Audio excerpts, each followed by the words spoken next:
Hello everyone, welcome to my channel. आज हम पढ़ते हैं कॉन्ट्रैक्ट कॉस्टिंग की थ्योरी के बारे में और कुछ इम्पॉर्टेंट क्वेश्चंस को डिस्कस करेंगे जो थ्योरी के पॉइंट ऑफ व्यू से इम्पॉर्टेंट है। ठीक है, कॉन्ट्रैक्ट कॉस्टिंग का मीनिंग देखिए। Contract costing is a part of specific order costing method where work is performed as per requirement and specification of the customer और कॉन्ट्रैक्टर। कॉन्ट्रैक्ट कॉस्टिंग क्या होता है कि हम किसी को ऑर्डर देते हैं, अपना कॉन्ट्रैक्ट को हमें किसी को ऑर्डर दिया है कि मेरा ये काम है और तुझे कंप्लीट करना है। ठीक है, मैंने उसके साथ क्या कर लिया, कॉन्ट्रैक्ट कर लिया कि इतने डेट और टाइम के अंदर तुझे मेरा काम करना पड़ेगा। ठीक है, कॉन्ट्रैक्ट के टाइम ही पेमेंट वगैरह डिसाइड कर ली जाती है। कॉन्ट्रैक्ट में क्या होता है, एक स्पेसिफिकेशन होती है कि जो मैंने उसको कहा है मेरे कॉन्ट्रैक्ट में ये चीज़ मिलनी चाहिए, जो मैंने जैसा उसे काम कहा है तो वो वैसा ही काम करेगा। ये नहीं है कि अपनी मर्जी से भी वो कुछ कर देगा। सारी टर्म्स एंड कंडीशन कॉन्ट्रैक्ट में लिखी जाती है कि ऐसा रॉ मटेरियल यूज़ होगा, ऐसी चीज़ें लगानी है और ऐसा सब कुछ करना है। ठीक है, आगे देखिए। Contract is a work of job of a large size which continues in one or more than one accounting year. Contract जो होता है वो मतलब बड़े कई साल लग जाते हैं उस कॉन्ट्रैक्ट को कंप्लीट करने के लिए।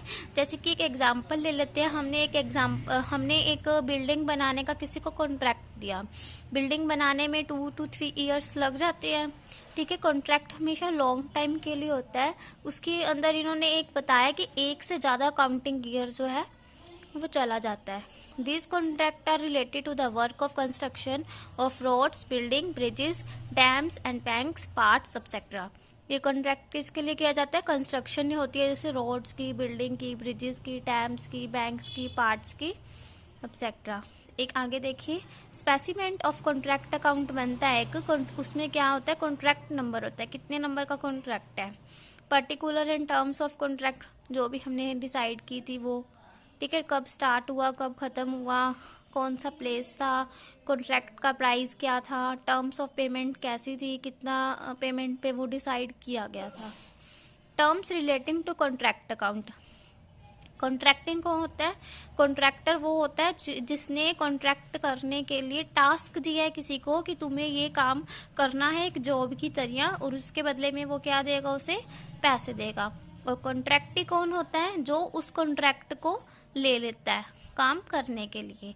ठीक है, कॉन्ट्रैक्टी को पैसे मिलते हैं और कॉन्ट्रैक्टर क्या है, पैसे देता है।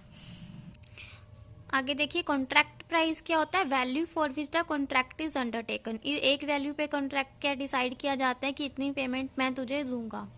वर्क सर्टिफाइड का मतलब क्या होता है कि काम कंप्लीट हो गया और आर्किटेक्ट ने भी साइन कर दिए कि काम कंप्लीट हो गया, अप्रूव कर दिया, साइन कर दिया सब कुछ। Part of the total contract price which is has been completed and approved by the architect. Uncertified work क्या होता है कि काम अभी कंप्लीट नहीं हुआ और अप्रूव भी नहीं किया गया है। Part of the task done but not approve by the architect of the contractee. जब तक आर्किटेक्ट साइन नहीं करता, अप्रूव नहीं करता, तब तक काम क्या है, अनसर्टिफाइड रहता है। उस काम को हम कंप्लीट नहीं मान सकते हैं। कैश प्राइस कौन सा होता है? Part of the work certified that is paid by the contractee. Contractee ने क्या है, पेमेंट कर दिया है। ठीक है, रिटेंशन मनी देखिए। Part of the work certified that is held by the contractee. Retention money का मतलब क्या होता है? रिटेंशन मनी का मतलब ये होता है कि कॉन्ट्रैक्ट क्या हुआ था, एग्जाम्पल से देखते हैं। 8 लाख का डिसाइड हुआ था। ठीक है, अभी काम कंप्लीट नहीं हुआ है, लेकिन कॉन्ट्रैक्टी जो है वो बीच में पैसे मांग लेता है कि मुझे अपने पैसे दे दो। ठीक है, हमें ये एक रहता है कि अभी हम उसको पैसे कैसे दें, अगर ये बीच में ही छोड़ के भाग गया तो। ठीक है, हम उसे क्या करते हैं, 4 लाख दे देते हैं। 4 लाख अभी नहीं देते, 4 लाख हम अपनी सिक्योरिटी के लिए रखते हैं। अपनी सिक्योरिटी के लिए इसलिए रखते हैं ताकि हमें फ्यूचर में दिक्कत ना हो। अगर ये काम अच्छे से ना करेगा तो हमारे पास एक एटलीस्ट वो कि हमारा कोई लॉस नहीं हुआ है। ठीक है, इंपॉर्टेंट फॉर्मूलाज हैं जिससे क्वेश्चंस करने में हेल्प मिलेगी। No profit should be undertaken unless the contract is sufficient advanced usually until at least 1/4 of the work has been completed. ठीक है, अगर 1/4 वर्क कंप्लीट हुआ है तो कोई भी प्रॉफिट जो है ट्रांसफ़र नहीं किया जाएगा। अगर when a contract is more than 1/4 complete then 1/3 profit is transfer. अगर 1/4 से ज़्यादा काम कंप्लीट किया जाता है तो 1/3 प्रॉफिट ट्रांसफर किया जाता है P&L अकाउंट में, और बाकी का जो बैलेंस बच जाता है वो रिजर्व अकाउंट में जाता है। ठीक है, 1/3 प्रॉफिट का कैसे निकालते हैं, जो नेशनल प्रॉफिट होता है उसका 1/3 करके मल्टीप्लाई कैश प्राइस जितना उसने पे किया डिवाइडेड बाय सर्टिफाइड वर्क। आगे देखिए, when a contract is more then, अगर हाफ से ज़्यादा कंप्लीट किया जाता है लेकिन काम कंप्लीट नहीं हुआ है, नियर कंप्लीशन है कि काम कंप्लीट होने वाला है, तो 2/3 प्रॉफिट ट्रांसफर किया जाता है प्रॉफिट एंड लॉस अकाउंट में, और बाकी का प्रॉफिट जो बच जाता है वो रिजर्व में जाता है। आगे देखिए, when a contract is near the stage of completion then estimated profit is calculated and transfer to P&L account. ठीक है, फिर अगर काम कंप्लीट होने के बिल्कुल पास है तब प्रॉफिट कैलकुलेट होता है, एस्टिमेटेड प्रॉफिट निकालते हैं कि जितना वर्क सर्टिफाइड हो गया और कॉन्ट्रैक्ट का जितना प्राइस था। When there is a loss on incomplete contract, it is transferred to profit and loss account in full amount respecting of the degree of completion of the contract।